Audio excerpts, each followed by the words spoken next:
आकाशवाणी प्रस्तुत करता है कार्यक्रम मतदाता जंक्शन। जब जुड़े लोग से लोग, वोट से वोट बने, तब लोकतंत्र का सिस्टम। मतदाता जुड़ते जाए बने, तब ऐसा नया कनेक्शन। मतदाता जंक्शन, हैशटैग मतदाता जंक्शन। मतदाता जंक्शन, हैशटैग मतदाता जंक्शन। वोट करो भाई, वोट करो, वोट करो भाई, वोट करो, अधिकार का उपयोग करो, अधिकार का उपयोग करो। ईवीएम पर बटन दबाकर, ईवीएम पर बटन दबाकर सही प्रतिनिधि का चयन करो, सही प्रतिनिधि का चयन करो। मेरा नाम सुची है और मैं अंबेडकर यूनिवर्सिटी से मास्टर्स कर रही हूँ। मैंने आज से पहले कभी वोट नहीं दिया और मैं पहली बार ईवीएम मशीन पर वोट देने के लिए बहुत एक्साइटेड हूँ। मेरा नाम रोहित है। मैं काफ़ी टाइम वोट दे चुका हूँ और अभी मुझे नोटा दबाना था। मैं गया वोट देने, ईवीएम पे वो नोटा मिल गया, मैंने दबा दिया। मेरा नाम फरहत खान है। मैं जब भी ईवीएम से वोट देती हूँ तो मैं ये इंश्योर कर लेती हूँ कि वीवीपैट पर जिसे मैंने वोट दिया है क्या उसी को पहुँचा है। मेरा नाम विकास अग्रवाल है। मैं मध्य प्रदेश के शिवपुरी विधानसभा क्षेत्र से हूँ। अभी मेरे मध्य प्रदेश में इलेक्शन हुए थे जिस पर मैंने अपना मतदान दिया है। ईवीएम मशीन पर मेरा एक्सपीरियंस ये रहा कि मैंने वीवीपैट पे जो मैंने जिसको मतदान दिया है वो मैं देख पाया उसमें। नमस्कार साथियों, मेरा नाम ईवीएम यानी इलेक्ट्रॉनिक वोटिंग मशीन। आज मैं आई हूँ कार्यक्रम मतदाता जंक्शन में और इस बार बात होगी ऑफ कोर्स मेरी यानी ईवीएम की। मैं ईवीएम आपको बताती हूँ कि चुनावी प्रक्रिया मेरे ही माध्यम से होती है। मैं ही मतदाताओं के लिए उनके पसंदीदा उम्मीदवार को चुनने का माध्यम बनती हूँ और वोट काउंटिंग मेरे ही जरिए होती है। आज मैं आपको अपने पूरे परिवार से मिलवाऊंगी जिसमें हम 4 सदस्य हैं। आप एक सदस्य यानी वीवीपैट को जानते ही हैं। वीवीपैट यानी voter verifiable paper audit trail. मैं चाहती हूं कि हर मतदाता और आने वाले मतदाताओं को ईवीएम से जुड़ी हर जानकारी हो, क्योंकि मतदाता जंक्शन का यही तो उद्देश्य है, हमारे वोटर्स स्मार्ट वोटर्स बने। इसीलिए मैं आज प्रोफेसर जयदीप के घर लेकर चल रही हूँ, जिनके पास मेरे यानी ईवीएम को लेकर ज्ञान का भंडार है। Good morning sir. Good morning Anand, right? हाँ सर, आपने पहचाना? पहचान लिया। बिल्कुल पहचानता हूँ। तुम वही लड़के हो ना जो मतदान करने से मना कर रहा था? फिर मेरे समझाने पर आज सबको मतदान के लिए जागरूक कर रहे हो? Yes sir, yes sir. जागरूकता अभियान बहुत रफ्तार पकड़ रहा है। लेकिन सर, इस अभियान में कई बार लोग ईवीएम को लेकर ऐसे प्रश्न उठा देते हैं जिनका जवाब देने में मैं तो असमर्थ हो जाता हूँ। अच्छा, किस तरह के सवाल Anand? I mean what questions? हाँ सर। सर, जैसे लोग कहते हैं कि वे ईवीएम पर बटन दबाकर तो आते हैं, लेकिन उसके बाद क्या होता है क्या नहीं, वे कैसे विश्वास करें?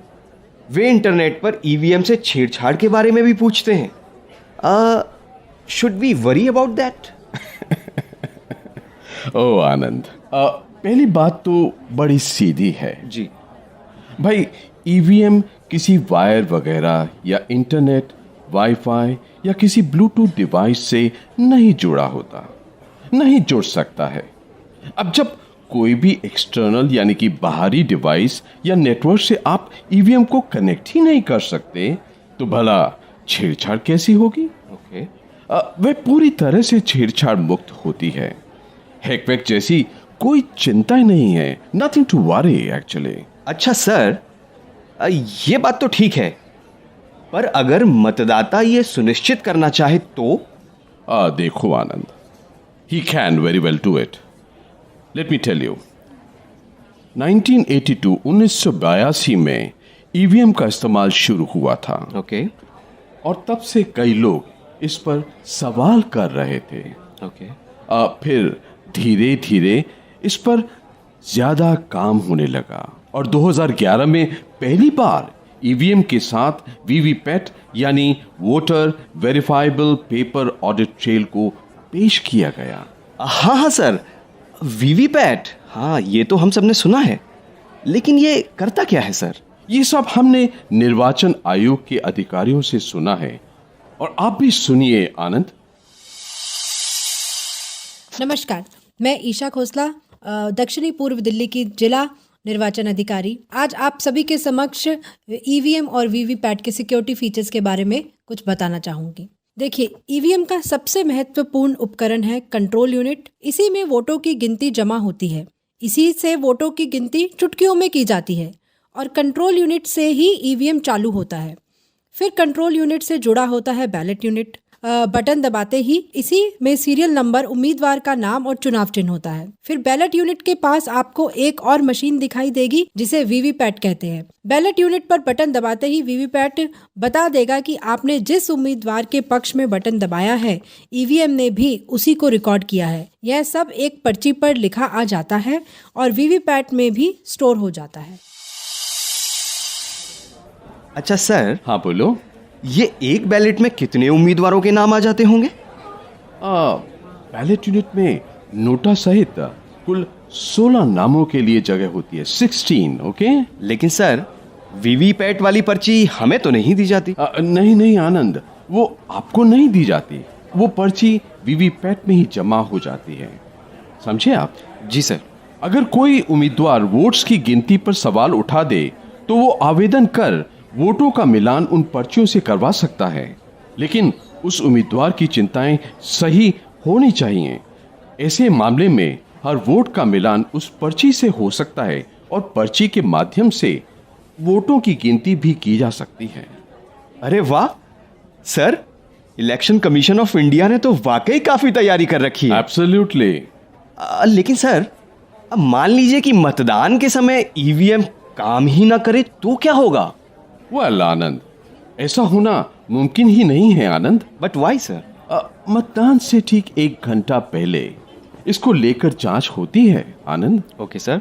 भारत निर्वाचन आयोग के अधिकारी और उम्मीदवारों या उनके एजेंट्स की प्रेजेंस में मॉक पोल का एक पूरा प्रोसेस किया जाता है, समझे आप आनंद? Yes sir. चलो मैं तुम्हें एक ऐसे व्यक्ति से मिलवाता हूँ जो तुम्हें मॉक पोल का प्रोसेस पूरी तरह से बताएंगे।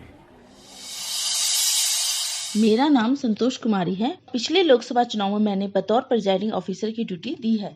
मॉक पोल कराते समय हमें प्रिजाइडिंग ऑफिसर, पोलिंग ऑफिसर और विभिन्न पार्टी के एजेंट की उपस्थिति अनिवार्य है। सर्वप्रथम हमें चुनाव आयोग से मिली तीनों मशीनों control unit, ballot unit and VVPAT को हम सेट कर देते हैं। जब हम मशीन स्टार्ट करते हैं तो वीवीपैट में से 7 स्लिप्स अपने आप बाहर आती हैं, जिन पर लिखा होता है नॉट टू बी काउंट, जिसका अर्थ है इन्हें मॉक पोल में जोड़ा नहीं जाएगा। फिर हम कंट्रोल यूनिट का क्लियर बटन प्रेस करते हैं, जिसका अर्थ है कि अगर उसमें पहले से वोट डले होंगे तो वह क्लियर हो जाएगा। फिर हम कंट्रोल यूनिट में ही रिजल्ट बटन को प्रेस करते हैं और कंट्रोल यूनिट की स्क्रीन पर रिजल्ट देखते हैं। क्योंकि हमने पहले ही क्लियर बटन दबाया है, अतः रिजल्ट 0 ही आएगा। अब हम मॉक पोल पार्टी एजेंट के द्वारा करवाएंगे। इसमें हम कंट्रोल यूनिट के बटन को प्रेस करेंगे। इसका अर्थ है कि बैलेट यूनिट अब वोट डालने के लिए तैयार है। एजेंट अपना वोट डालेगा, तभी एक लंबी सी बीप 2 सेकंड के लिए सुनाई देगी और वीवीपैट की साइड स्क्रीन पर हमें करीब 7 सेकंड तक स्लिप दिखाई देगी कि हमने किस उम्मीदवार को वोट डाला है। एक वोट डालने में हमें करीब 15 सेकंड का समय लगता है। इसका रिकॉर्ड हम अपने पास भी रखेंगे। 50 वोट डालने के बाद कंट्रोल यूनिट का क्लोज बटन प्रेस करते हैं और फिर कंट्रोल यूनिट में ही रिजल्ट बटन को प्रेस करते हैं। कंट्रोल यूनिट की स्क्रीन पर हमें डेट एंड टाइम और मशीन का नंबर दिखाई देता है। फिर हर उम्मीदवार के डले वोटों की संख्या आती है, जिसे हम अपने रजिस्टर से मिलान कर लेते हैं। इसके बाद हम जो पहले वीवीपैट से 7 स्लिप्स निकली थी और 50 मॉक पोल स्लिप वीवीपैट से बाहर निकाल लेते हैं। इसे हम ब्लैक इन्वेलप में डालकर पिंक पेपर से सील कर देते हैं और इस इन्वेलप पर प्रिजाइडिंग ऑफिसर व सभी पार्टीज के एजेंट्स के हस्ताक्षर करा लेते हैं। इस प्रकार हमारी मॉक पोल की प्रक्रिया पूर्ण हो जाती है। अरे सर, ये तो बहुत अच्छी तकनीक है। और सर, मान लीजिए हमने वोट डाल दिया और वोट वेरीफाई भी कर लिया, लेकिन उसके बाद का क्या? फिर आगे की प्रक्रिया कैसे होती है sir? Okay, very good question Anand. मतदान के बाद भारत निर्वाचन आयोग के अधिकारियों और उम्मीदवारों या उनके एजेंट्स की प्रेजेंस में ईवीएम को सील किया जाता है। Okay sir. और ईवीएम के सील होने के बाद उसे भारत निर्वाचन आयोग के अधिकारियों और उम्मीदवारों या उनके एजेंट्स की देखरेख में स्ट्रांग रूम में सुरक्षित रख दिया जाता है। अरे वाह सर। आनंद, कुल मिलाकर ईवीएम की मदद से हमारे देश के चुनाव स्वतंत्र, निष्पक्ष और पारदर्शी रूप से हो रहे हैं। Right sir, I got it. तो दोस्तों, मैं ईवीएम एक बार फिर आपके सामने। उम्मीद कर रही हूं कि प्रोफेसर जयदीप ने जो जो ईवीएम के बारे में बताया वो सब आपको समझ आया होगा। अब इतनी ज्ञान की बातें सुनने के बाद समय आ गया है आपके ज्ञान को परखने का। सुनिए आज का सवाल। आज का सवाल है, ईवीएम में एक बैलेट यूनिट पर नोटा सहित कितने उम्मीदवारों के नाम दर्ज हो सकते हैं?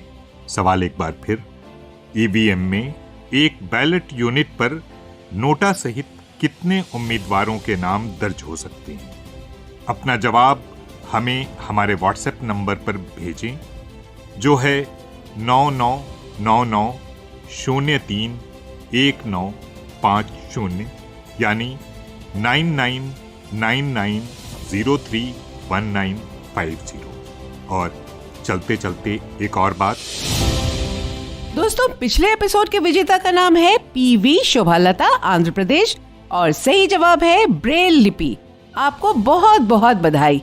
भारत निर्वाचन आयोग की ओर से विजेता के प्रमाण पत्र और पुरस्कार उनके बताए गए पते पर प्रेषित किया जाएगा। और अब वक्त है आज के इंटरेस्टिंग फैक्ट का। नन ऑफ द अबव यानी नोटा का ऑप्शन ईवीएम और बैलेट पेपर पर माननीय सुप्रीम कोर्ट के 2013 के निर्देशानुसार भारत के निर्वाचन आयोग द्वारा 2014 के आम चुनाव में मतदाताओं को पहली बार दिया गया था। है ना ये इंटरेस्टिंग? भारत में ईवीएम को लेकर सुप्रीम कोर्ट में कई याचिकाएं दाखिल हुई थी और मांग की गई थी कि पहले की तरह बैलेट पेपर से वोटिंग की जाए, लेकिन शीर्ष अदालत ने इन याचिकाओं को खारिज कर दिया क्योंकि ईवीएम एक सफल प्रणाली है। मैं साइना नेहवाल बोल रही हूँ। एक बैडमिंटन प्लेयर होने के साथ साथ मैं एक जागरूक मतदाता भी हूँ। मैं हमेशा वोट करती हूँ और ईवीएम यानी इलेक्ट्रॉनिक वोटिंग मशीन ने तो वोटिंग प्रोसेस को इतना इजी एंड ट्रांसपेरेंट बनाया है कि वोटिंग का सारा प्रोसेस बहुत स्मूथ एंड फास्ट हो गया है। तो आप सभी से यही रिक्वेस्ट है कि वोट जरूर दें। चलिए, अब जब भी आप वोट देने जाएंगे तो ईवीएम यानी मेरे परिवार से मुलाकात होगी ही। इसी तरह जागरूक बने और दूसरों को जागरूक बनाएं। साथ ही सुनना ना भूलें मतदाता जंक्शन। नमस्कार। वोट करो भाई, वोट करो। वोट करो भाई, वोट करो। अधिकार का उपयोग करो। अधिकार का उपयोग करो। ईवीएम पर बटन दबाकर सही प्रतिनिधि का चयन करो। सही प्रतिनिधि का चयन करो। लोकतंत्र के इस मेले में वोट करो भाई, वोट करो। वोट करो भाई, वोट करो। जब जुड़े लोग से लोग, वोट से वोट बने, तब लोकतंत्र का सिस्टम मतदाता जुड़ते जाए बने, तब ऐसा नया कनेक्शन मतदाता जंक्शन, हैशटैग मतदाता जंक्शन, मतदाता जंक्शन, हैशटैग मतदाता जंक्शन। अभी आप सुन रहे थे कार्यक्रम मतदाता जंक्शन। अगले सप्ताह इसी दिन इसी समय मिलेंगे। तब तक जुड़े रहिए आकाशवाणी के साथ।